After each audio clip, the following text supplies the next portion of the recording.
Alright, well, this is Sunday morning.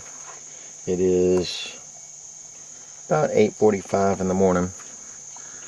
And this is our campsite. Everybody's asleep right now. We had a pretty big day yesterday.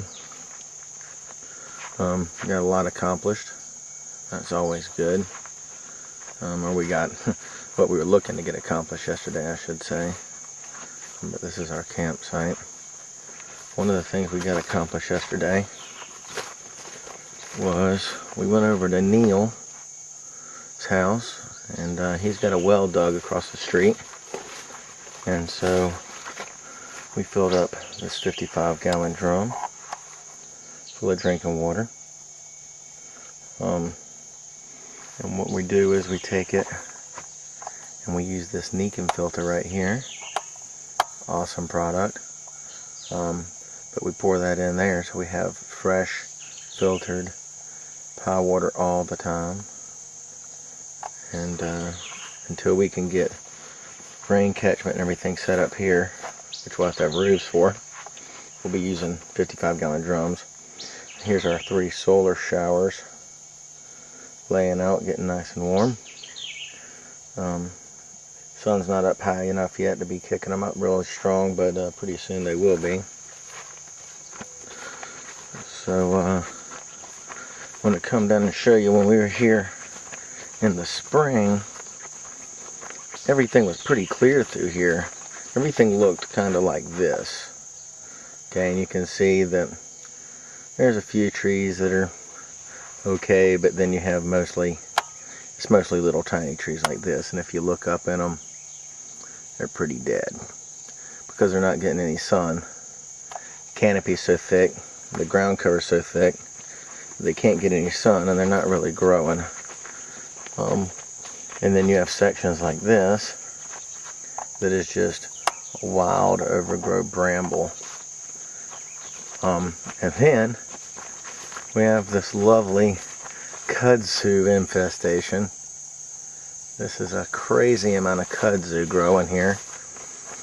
It's not as bad as some places we've seen, but it's pretty thick stuff. This is the old Homestead corner up here. The old Homestead is to the right, and you can see it is wildly overgrown. And all through here, there's just not really. No, it's gonna. All that undergrowth really needs to come out of there for these trees to flourish and to really grow much at all. This underbrush is an issue, and a lot of times what you'll do is in a situation like this, you'll come in and do a controlled burn. And but to do that here, really you'd want to do all 43 acres of it to do a controlled burn here. So we walked this road yesterday with the GPS, and this road from the gate all the way to the very end is 0.31 miles long. And from the top of that corner where I just showed you to the part, or to the end of this road where it leaves our property, or leaves the Chambliss property, it is 0.25, so it's a quarter mile long. If it wasn't all so crazy, you could drag race on it. But I don't think that would be a great idea with all these twists and turns and bumps. So this is the main road. This was completely overgrown yesterday and almost undrivable. If it hadn't been for the fact that I was in a 4-wheel drive vehicle, there's no way it could have been driven down. So yesterday morning we got Neil Coley to come on out here. He did us a huge favor by bringing his brush hog through here. I mean his bush hog. And he cut this road open for us. Which is an amazing help, because I didn't bring my tractor this trip and I'm regretting it on the first day. But here's our shower set up. We've got the girls coming on Tuesday, Wednesday, and Thursday, and so we got him a little shower area. No, it's a shower area too. It's nice to be able to shower and not have to go somewhere to go do it. Neil's been nice enough to offer his shower and facilities at his home anytime we need them, which is super nice, but we don't want to take advantage of that either.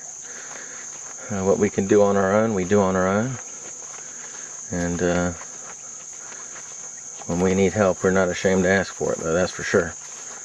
So I'm going to walk down here and show you where it appears that the brake should be, which is right here. This is an old hunter's, would be like a tree stand, but it's a blind to hunt from. It's been falling down for years and years and years. And then you can see in here, this is what would be the middle two sections approximately, and you can see it's overgrown as well. It has little teeny tiny trees like this. Not many old growth and not a whole lot of big logs, but that should work really well for what we're planning on doing.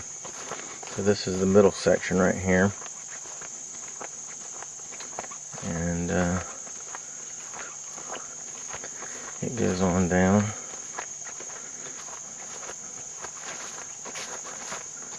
Walk us on here. We yesterday we went on down and cut a little path, a couple feet wide. Didn't cut any trees, didn't use the chainsaw or anything, just with a machete.